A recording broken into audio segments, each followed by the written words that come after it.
I'm taking a strap. I'm strapped up. Seven, what was that about? Let's make the fight happen. We strapped the fuck up. Go. Yes, ladies and gentlemen. Welcome to episode 230 of the SZN Podcast. I'm your boy Kam. I'm your boy Flowz. And as always, guys, you know where to find us on the streaming. My usual housekeeping message, please head over to our Instagram page, which is SZN Podcast, and our Twitter page, which is SZN Pod. Link in the bio on both of those pages that will take you to where we're situated at streaming-wise. So whatever typicals your fancy, really. If you like audio format podcasts, obviously we've got the Spotify, Apple Podcast links, and so on. And if you like the visuals, if you like video format, the YouTube link is there. We upload to the YouTube channel a few days after we drop the audio. So yeah, make sure you do that for us, please, guys. Flowz, how have you been? Could tell from your name that you're feeling in a very interesting mood. I'm feeling good, bro. Feeling good. I'm feeling awakened. Ready to lead. Lead into paradise, yeah? Paradise, man. Yeah, right, man. I'm motivated. I'm hyped. I hear it. Yeah. Yeah, man. I'm good as well, bro. It's been another chilled week, I'd say, on the boxing front. I think two or three main talking points. I think so. You're right, Flowz, that we start with the main one, right? Opetaia versus David Nyika. That was, when was it? That was Wednesday. It was. Yeah, Wednesday. We were bunging last episode. Wednesday. Bro, it was actually Wednesday. We were both like. I was bunging out. I clocked it afterwards that we're both wrong. We're both wrong. I was bunging out. I know you was scared. You was good somewhere else. But me too. I was one. So yeah. It was on Wednesday. Our time as well. Our shows as well. It did play on Wednesday. And I didn't watch it live. I had to catch it afterwards. But I heard it was a barnstormer. But the expected result came. But watching this fight, bro, it was indeed a slugfest. It was a slugfest for 4 rounds before Opetaia decided to close the show in typical Opetaia fashion, right? Obviously we did our little Sherlock Holmes knowledge finding last week, and we said, how has this David Nyika guy, who was a fresh-faced, fairly new boxer, new professional, sorry, shall I say, how has he managed to bag that Opetaia opportunity so early in his career? What's his team doing? Blah, blah, blah, blah. We found out, obviously, he was a late replacement. And he's taken the fight on a couple of weeks' notice. Fair play to him. But, yeah, look, even though it didn't work out for him, I think he showed up, bro. Anything he did, just his courage, did that impress you at all? Just his courage, his willingness to engage with a dangerous fighter such as Jai? Yeah. So from last episode, even without seeing him in action before, he's obviously talented. He's obviously confident. Was my assessment, and I expected him to actually give a good account for himself. Lose good is what I expected. And while it was only 4 rounds, I think he certainly did lose good. An Olympian, so we know the pedigree's there. Bronze medalists, they don't hand them out. So yeah, it impressed me that he legit came to fight. He went on his bike, he weren't running, he came to bang out. And now you might say that's the wrong game plan against the Opetaia, but he certainly impressed and even buzzed Jai in there. So yeah, it looked like he buzzed him for sure. Yeah. He caught him clean a few times. He caught him clean. Like I said, I mentioned he was about 6'6", naturally the bigger guy. He caught Jai a few times, but even from. I want to take it back to because I didn't watch too much of the preamble, but I did watch the faces off, the face off between the two of them. I'll call that. Bro, I just want to. So yeah, I too want to credit David. Opetaia, man, is something, bro. The intensity he brings is crazy. I've never seen such a float. I probably have, but just off rip now, this intensity is scary, bro. From this man. Even in the face-off, he's staring into your soul. Like And it's no funny business, no smiles, no jokes. Yeah. Stern, 24/7. And he's saying to you, looking at you, saying, I'm coming to bang you up. Like, I'm coming to flipping rock out, rock 'em, sock 'em, and let's do it. And he even goaded David into saying, I know what you're going to try and do. You're going to try and stay on the outside, try and move. But, let's have it. Let's meet me in the middle. He tried to go, and I think David kind of got goaded into meeting in the middle, which is the wrong game plan, to be honest. Even though it was great to see as a fan, and I give David credit, it was the wrong game plan. Because they both met in the middle from round one and started banging out. And even though David Nyika was having success, as he said, he buzzed Jai, he caught him a good couple times. When they were both flying, throwing their fists, the spite is all with Jai. Because he throws everything with spite, bro. There's no feet that every single shot has mean intentions. And to me, it's like, cool, they're both rocking out. But Jai's going to win. If we're going to have this game from round 1 to round 12, there's only one winner here. Because I'm seeing my man actually throw to kill. This guy's just throwing. But the other guy's throwing to kill. Every shot has mean intentions, bro. It was Jai. His intensity is something else, bro. It's nuts.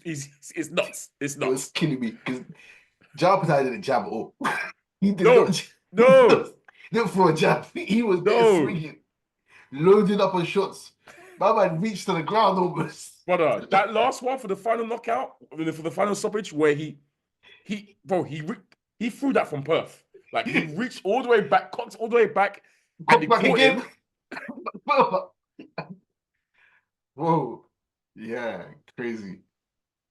Now, he's something else, man. And that's why, like I said, one of our favorite fighters, because he's just about business. He's about action. Like, I think you said it. If you're on road and you want someone backing you, you say you're calling Jai straight away. That's your first guy. if I'm in a club or something, and there's a boxer who's part of the batch, it's Jai. I went there. Quiet, but he means business. he means business. I don't want someone to show straight away. But I know he's on it ASAP. Yeah, just Jai will be my guy.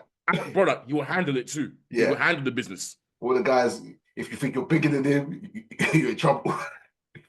Bro. His mentality is something else, and it's going to take him straight to the very top. As you can see, it's taking him straight to the top of his cruiserweight division. But yeah, they were bagging out for 3 rounds. 4th round comes now, and we're seeing them hurt each other, buzz each other. So it was back and forth action. Yeah. Again, like I said, credit to Nyika, because he shouldn't be fighting this fight, but even though he fought the wrong fight, he gave a good account in himself fighting that fight. Yeah. He got drawn into that little slugfest, and he obliged Jai and did that. But like I said, bro, there was always going to be one winner if it's going to be that kind of fight. And we've seen him get touched and get hurt and get dropped in that 4th round, first and foremost. It was so funny because the commentary was killing me as well. When he got dropped that first time, they were saying, this is the beginning of the end. This is it. They knew straight away, this is it. This is the beginning of the end. He's got up now, and even when he was down and the count, did you see Jai's eyes in his face? Yeah. Locked in. Ready. Tunnel vision. Locked in on him. Laser-like focus. Went straight to him, started throwing. One, I think, was uppercut. One was an uppercut he caught him with. One was that wide cock back hook that he threw. And he's dropped him again. I think the referees then jumped in and be like, all right, it's enough, because he was taking too much punishment. And I think he went down. He was down. He was. Yeah, I was gonna say. Yeah, actually, you're right. He was down, and in fact, it was a bit scary because he took a while for him to resuscitate. Right, it took him a while to get back up again. Like, Jai really took him out there, bro. He took him out. Yeah, scary stuff. But thank God he's fine. And he's okay. I did see a lot of criticism saying that, cool, even though he's a late replacement, his team shouldn't be putting him in there with Jai, but it is what it is. These types of losses can take years off your career. We've seen it before. But I hope he's okay to come again, because I think he proved himself, even though it was only 4 rounds and he got knocked out. I think he showed that he's got something there, right, bro? I would say so. Yeah, he didn't lose anything from. Yeah, there's no L in the sense that he's not a hype train derailed. He's not finished. He dared to be great. It's a massive learning experience for him, and I think his stock's improved almost because he went in there and gave a good account for himself for his level, for where he's Mm. at. In his, It's just look, it's just unfortunate that look, he's up against the Opetaia in his yeah, prime, and even in the preamble, bro, even in the flipping the face off, it's like, yeah, this is clearly too soon for you because even the way you're talking, pre the way Jai was talking, and pre the way he was talking, yeah, he was there kind of jovial, like, happy oh, with it. maybe, kind of like, we'll see, blah, blah. Jai's there telling you straight up what I'm going to do to you and how I'm going to beat you up. Like, no jokes around. So I feel like from a maturity standpoint in the pro game, he just wasn't there for Jai. And he lost from that. He was done from there, really. But yeah, he can come again. Obviously, Jai, we've called for it already before this fight, in it, that we want really and truly to see him fight Zerdo now. That's what we want to see. But it's interesting because a lot of people are skipping the Zerdo thing, bro, from what I can see. And they're saying they want him to go straight up and challenge Usyk. And I'm like, relax, relax. Apparently, they said His Excellency is even exploring him going to heavyweight now. And I'm just thinking to myself, there's a good fight to be made at cruiserweight. Clean up Zerdo first before we're jumping in and, chucking him into heavyweight. Yeah. Look, there's still there's still queue for Usyk in a minute. Mm. And there's fights we want to see at cruiserweight, of course. Mm-hmm. I think people get a bit too excited. It's funny because he's beat a rookie and his stock has gone up again. Giants. Yeah, I think Yeah. people are more locking in with him a bit more. The more he fights, the Yeah. more people are liking him and liking what they see. Don't forget, we said this though. Remember, we predicted that this guy is Yeah. cold. Not many people don't lock in now, but you'll see Matchroom are keeping active, and based on the way he fights and the way he is, Super he's entertaining. exciting to watch. He's gonna get people. He's gonna get fans. Yeah. So anytime he's out, anytime he wins, see more of his personality, more interviews from him. So yeah, I think people are clamoring to him a bit. But let's look, there's still time. No Maybe rush. not in the sense of Usyk still has time, but I'm not rushing to see him v Usyk. Nah. I'm not rushing to see that. Usyk's completed boxing. There's no. Yeah. I don't really see Usyk against anyone. To be honest, I'm good with Usyk. Yeah. Retire, bro. Usyk happily retire. I ain't in a rush to Yeah. see Usyk be anyone. I Yeah. agree. Yeah. So if Jai wants to move up to heavyweight, could be some exciting fights there. But the fight I want to see is him v Zerdo. That would be a great fight, I think. So load that one up. Look, especially as we've cooked the cruiserweight division many times. Yeah. Just that fight itself is a nice advert for the cruiserweight division. Yeah. Like, that's an actual really good fight between two cruiserweights. We've said there hasn't been good matchups there. For once, we have a good matchup. Let's not ruin it by ushering the guy out of the division quickly up to heavyweight.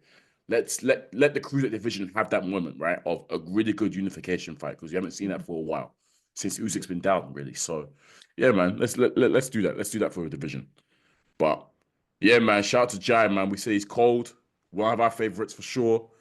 And yeah, he's gonna keep on trying to steamroll these guys. He can't do that to Zoda though, surely. Nah.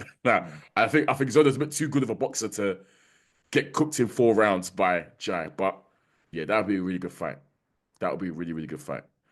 All right, cool. There was a card over in the UK as well, bro. It's worth talking about. Caroline Dubois was on the card. She defended her title. Unfortunately, she destroyed her opponent, but the fight was ended, I think, in round 2 due to it was round 2, right? I think so. I thought I feel like it was round 2. Yeah, I'm not sure. I think so as well. It was Oh no, round 4. 3. Round 3. Yeah. So Jessica Kamara, she dropped her in like the first 41 seconds. And honestly, she was piecing up this girl. But then there was an unfortunate clash of heads. And due to the cut suffered by Kamara, they stopped it because there's a really bad cut under the left eye. So the fight was scored a technical draw. But I was saying bro, before we start recording, that I don't think there's gonna be a rush to be a rematch on Kamara's end because she got starched. She got absolutely cooked. Yeah. It was a mismatch. It was at the start of round 3, so it was at the end of 2 before round. Yeah. So the only 2 rounds have been fought, and it was a cooking. I think one eye was already swollen, one eye cut. It was peak. Yeah, it was. So ended up in a technical draw. Technical draw. Yeah. But Caroline looked good. Yeah. But I also want to asterisk that by the fact that I don't think this opponent was the level to be in there with her. I can't lie. Yeah. I think Caroline can step up now. Really, fight someone competitive. I think she called for Terry Harper next. Yeah, I mean she wanted Katie, but obviously Katie is up to bigger and better, unfortunately. Terry Harper would be nice. You know, we've seen her around. She's been champion before, that kind of stuff. So I think Terry Harper, that'd be a good fight for Caroline. But keep her busy, keep her active. The main event, bro, there's a bit of controversy attached to the main event because obviously it was a British title fight, right? Was it British title? Yes, it was. Yeah. Steve Woodall versus Callum Simpson. Callum Simpson, I think his name is, Callum Simpson. Again, it's a cooking. Callum Simpson was cooking the hell out of Steed.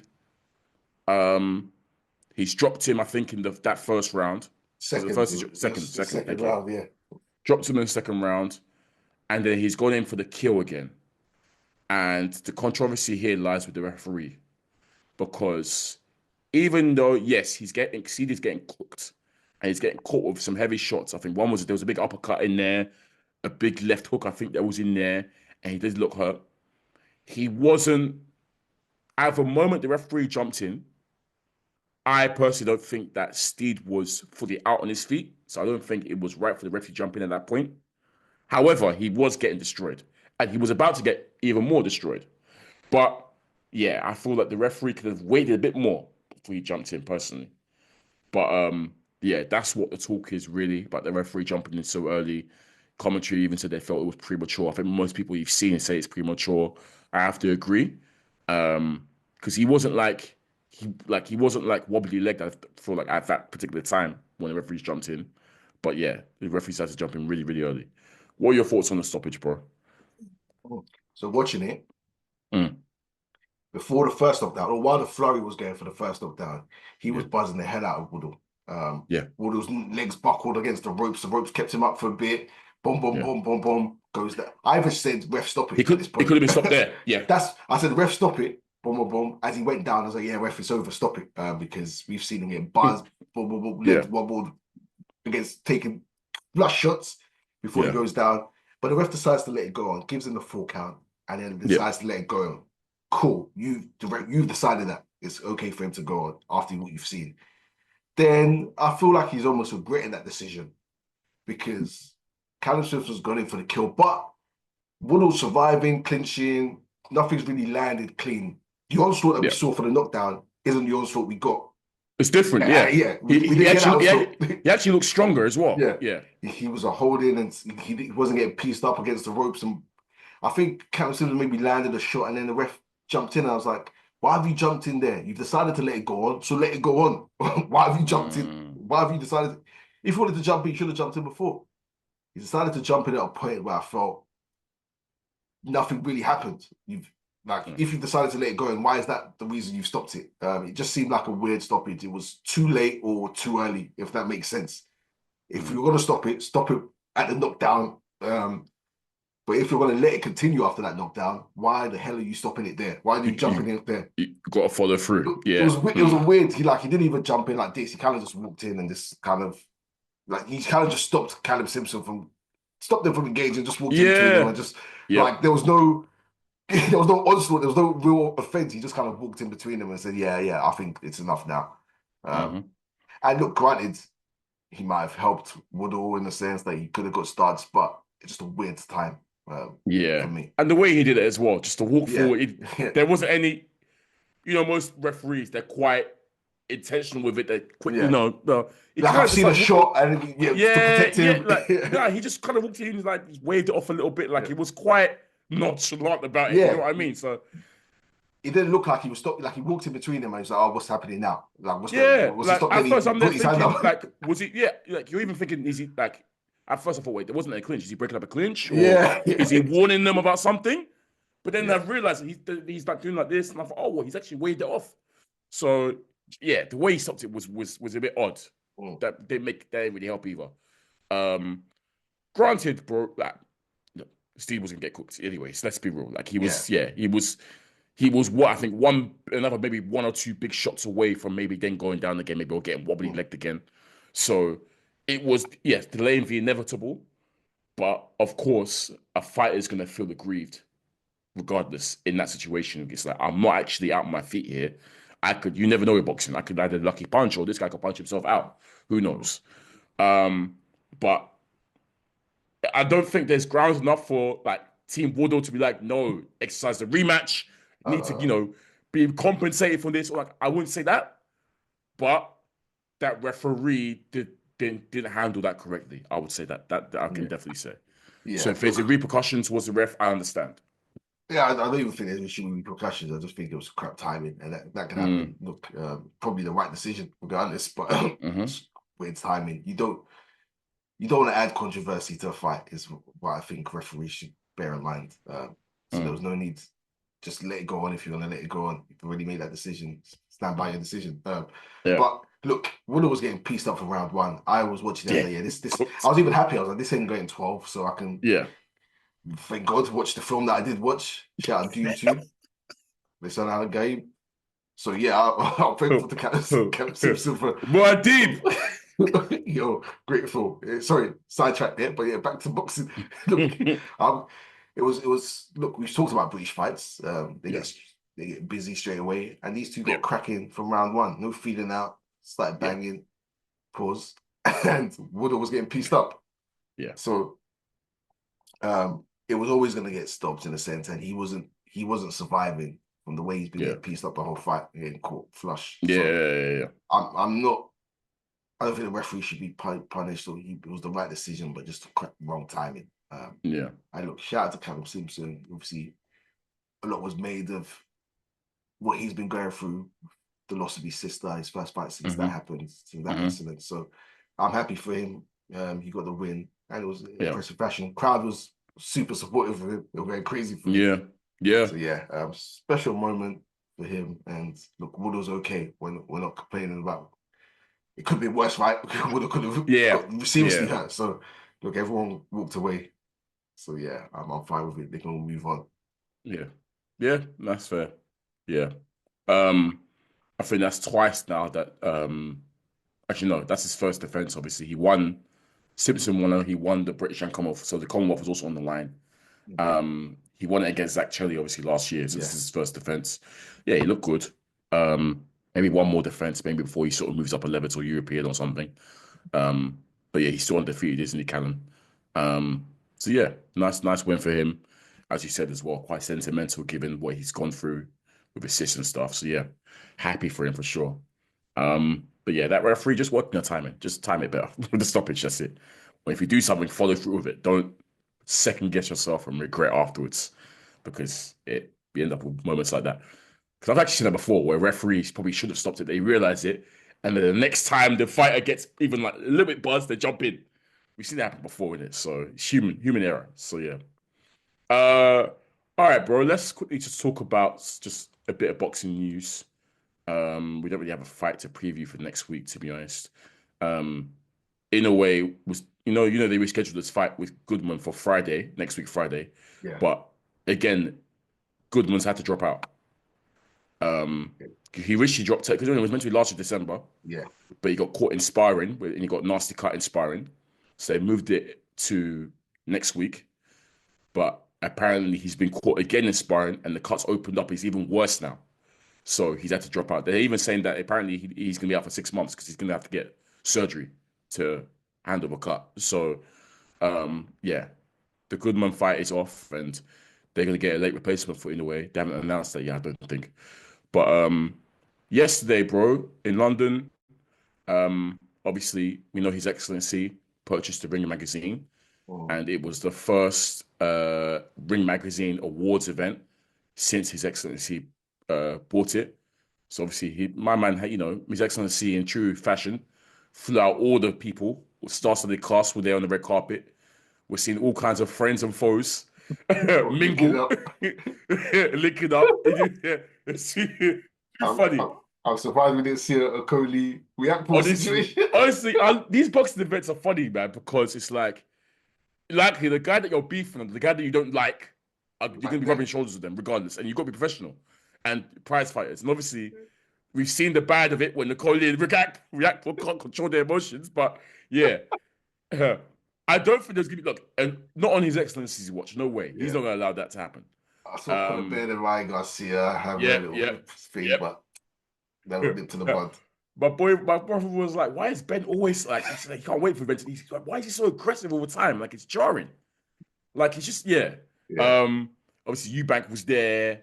You see Eddie and Ben Shalom chopping it up. Yeah. Like Eddie and De La Hoya and them, man, chopping it. It's too funny. But obviously, with the Ring Around Magazine, it was an awards. It's award season, so they gave out some awards. I just want to read out the full list of the results, and see how it compares to our awards as well. So I've got it up here, right, bro. So Fighter of the Year, they gave to Usyk, which is fair. Exactly same as us. Female Fighter of the Year, they gave to Gabby from Dora. Now, we actually would have get, obviously, we included amateur, but we mentioned Gabby Fondura as the other candidate. Yeah. And if we would, I think obviously they're not going to recognize amateur. So kind of the same as us, because if we don't do pro, Gabby's getting it. Let's be real. Yeah. So right. I think she was really the only candidate. Let's be real. Fight of the Year, they gave to Ray Ford versus Kolomatov. Now, we didn't give it to Ray Ford, but we did mention it. Remember, we mentioned it. We said that was a cracking fight. Great fight. But yeah, great. What mind of that? So they have an award called Event of the Year, and they gave that to Fury Usyk 1. So yeah, just the best event. I'm trying to remember who was on the undercard for that fight. For that fight, because I'm taking in the whole card. If it's an Event of the Year, it's the whole card, right? Yeah, Nick Paul was Nick Paul on the undercard of 1? Let me check. I feel like he was. Nick Paul was on the undercard against. It was a draw. Oh, against is it Vargas or something? Wait, I mean, yeah, I think so. That was 1 on my pocket. It was okay. Yeah, it was Opetaia Paredes. Okay, yeah. Kakache Cordina. Okay. Caballero Sanchez. Itoma versus Mezenkilev or whatever. Yeah, no, Ball was on this one. Yeah, okay. Trying to remember where I was for. Wait, who performed? Did anyone perform? Was that the one where flipping? Did anyone perform on that one? Was that the one where Michelle and them lot came out? No. No, okay. For 1. When was 1? One was like top of the year, wasn't it? Yeah, 1 was in May 2024. Did we watch that together? Where was we? Did we watch? I don't know. Did we? I can't remember anyway. I actually can't remember. No, we didn't. I thought we did. No. Oh no, sorry. No. You know what? I was mixed up. Ball was on AJ and Ngannou on the card. That was okay. Yeah. Okay. Yeah. Okay. Yeah. Okay. So event of the year was that. I don't know if I would give in that event. I don't think so. Surely it's got to go Matchroom versus Queensberry 5x5. That one. That was better to me. Or what's the recent one that we just had? That one. That one's it. For me, anyway. For me, that would have been it, I thought that was cracking. I thought that was unreal. Trainer of the Year, Robert Garcia. Yeah, same as us. Yep. They got Prospect of the Year. They gave it to Moses Atama. Fair. Fair. We mentioned, he's one of the best. I think. Did we even get that? Do we have a Prospect of the Year? No, we just do a prospect list. Yeah. Oh no, we did and then we got breakthrough. We got breakthrough now, haven't we? Or something like that, like a breakthrough. Breakthrough, but it doesn't have to be. That's the prospect. Yeah, you're right. Yeah. They got a round of the year, and obviously that went to Tyson Usyk round 9. So basically, a beat down of the year, a beat down round, basically peak for Tyson. Beat down round. They have an upset of the year. Obviously, we know Wagwan. That was a shoo-in. Surat Mungia. Yeah. They got comeback of the year. So I'm guessing like comeback fighter. They gave to Billy Dib. Because I know he didn't fight for 2 years, but I don't know about that one. But yeah, gave it to Billy Dib. I feel like Dubois could have won that personally, but yeah, it is what it is. Knockout of the year, they get to Dubois against AJ. AJ. Yeah. And AJ was fair. Yeah. I was thinking, seeing you, like, for example, even I don't know if Mungia was there, but imagine, like, seeing you get your award off the back of, like, your L. So Fury, for example, all that kind of stuff around the year. AJ, Dubois, that's too peak, man. But yeah, I'm not mad at that. We mentioned that as well.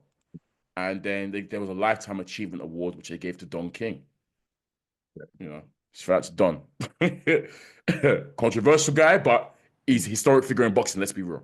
I hope Bob Arum has one of those because, he's... Flipping out, I hope so. Yeah. Bob Arum's been doing, he deserves his flowers. Bob and Don have been doing it around the same time, right? Yeah. Who's older, actually? I don't actually know. I think Don's younger, Really? Wait, I think... I'm checking now. Like 98 or something crazy. That's a 98. Yeah. Dom is 93. Yeah. No. And he's still going as well. Mm-hmm. Yeah, but they're both 93. They're both 93. Yeah. Yeah. Wow. Shout out to both of them. Who's actually but Don's older by a couple months. Crazy. The fact that they're both still going as well, wow. Crazy. Right.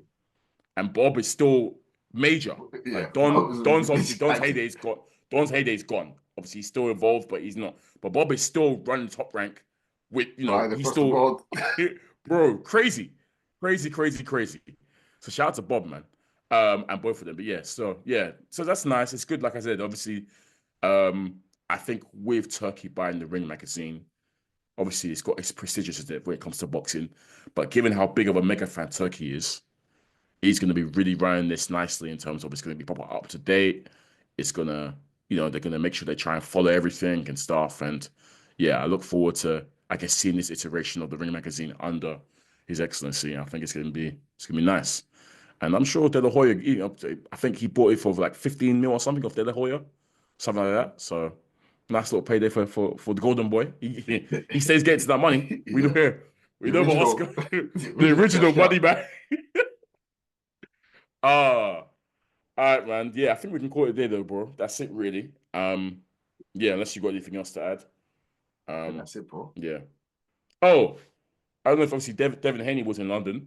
Obviously, I don't obviously saw. I've watched. Tunde is going to be in the corner for his comeback fight. Oh, sorry. I saw the pad work.